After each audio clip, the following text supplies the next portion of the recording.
Крут Accountability подготовил доклад о Туркменистане. Предлагаем коротко ознакомиться с ним.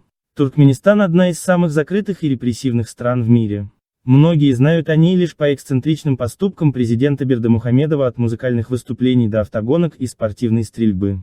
Да, эти вирусные видео привлекают какое-то внимание к закрытой стране. Но опасность в том, что они маскируют реальные нарушения прав человека, происходящие там ежедневно. Здесь практически нет гражданских свобод, политического плюрализма и свободы слова. Даже свобода передвижения ограничена, сообщается о черном списке из 20 тысяч человек, которым запрещено покидать страну. В 2020 году в рейтинге Freedom House Туркменистан оказался ниже Северной Кореи по уровню гражданских свобод и политических прав, а единственной страной с еще более низким рейтингом была охваченная войной Сирия.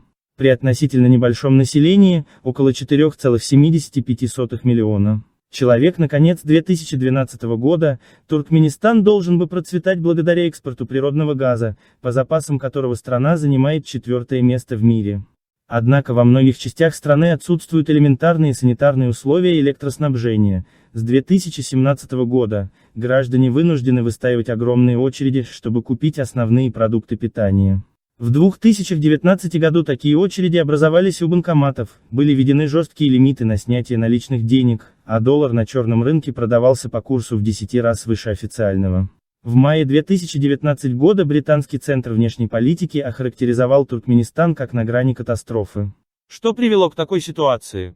Годы бесхозяйственности, расточительности и коррупции, вызванные тем, что Туркменистан – это клептократическая модель государства, где правящая элита использует власть для захвата природных ресурсов и увеличения личного богатства за счет населения страны.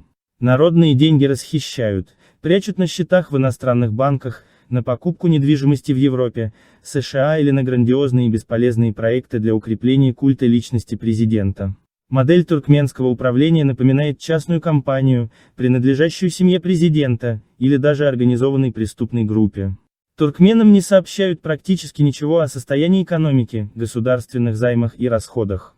Публичная версия бюджета на 2020 год состояла всего из 2 страниц неполной и неясной информации. Непрозрачность экономики позволяет руководству безнаказанно расхищать госсредства. При этом в СМИ о чиновниках Туркменистана, их семьях и о том, где они прячут деньги, почти ничего не известно. Туркменистана нет и в книге «Диктаторы без границ. Власть и деньги в Центральной Азии», главы которой рассказывают о самых печально известных клептократах региона. Мало статей о Туркменистане и на сайте Центра по исследованию коррупции и организованной преступности. Одна из причин – крайняя секретность, которой окружил себя туркменский режим, хотя свобода слова ограничена и в других странах Центральной Азии, там все же остались независимые голоса, что позволяет собирать и публиковать информацию, иногда на условиях анонимности. В Туркменистане же независимых голосов практически не существует. Любого журналиста, отклонившегося от линии партии, будут преследовать, посадят в тюрьму или убьют. Немногие оставшиеся независимые голоса звучат лишь за пределами Туркменистана и используют информацию, которую можно без особого риска получить от источников внутри страны. Например, лица, имеющие тесные связи с президентом или его ближайшим окружением, пользуются неприкосновенностью и получают незаконные доходы, поскольку у них крыша. А также, что руководство разрешает и поощряет взяточничество и даже требует, чтобы чиновники брали взятки на оплату всей пирамиды, включая вышестоящих покровителей. Уже много лет туркменские чиновники безнаказанно наслаждаются плодами коррупции, в то время как обнищавшие граждане лишены всякой возможности критиковать или менять руководство страны. В докладе рассматривается коррупционное наследие первого президента страны Ниязова, создавшего систему клептократии, которая продолжает действовать и при его преемнике президенте Бердымухамедове. Также здесь идет речь об основных чиновниках и родственниках Бердымухамедова, чтобы показать, кто наживается на краже государственных средств. Здесь есть истории чиновников, попавших в тюрьму по экономическим статьям. В докладе говорится о компаниях, которые сделали источником своей прибыли один из самых репрессивных режимов, установив связи с туркменским правительством, и о тех, которые поддерживают режим, предоставляя туркменскому государству товары и услуги, тем самым укрепляя эту коррумпированную систему. Эта информация имеет и международное значение. Глобальный закон Магнитского дает возможность правительству США объявлять санкции в отношении коррумпированных чиновников, причастных к нарушениям прав человека в любой точке мира. ЕС и Великобритания приняли аналогичное законодательство.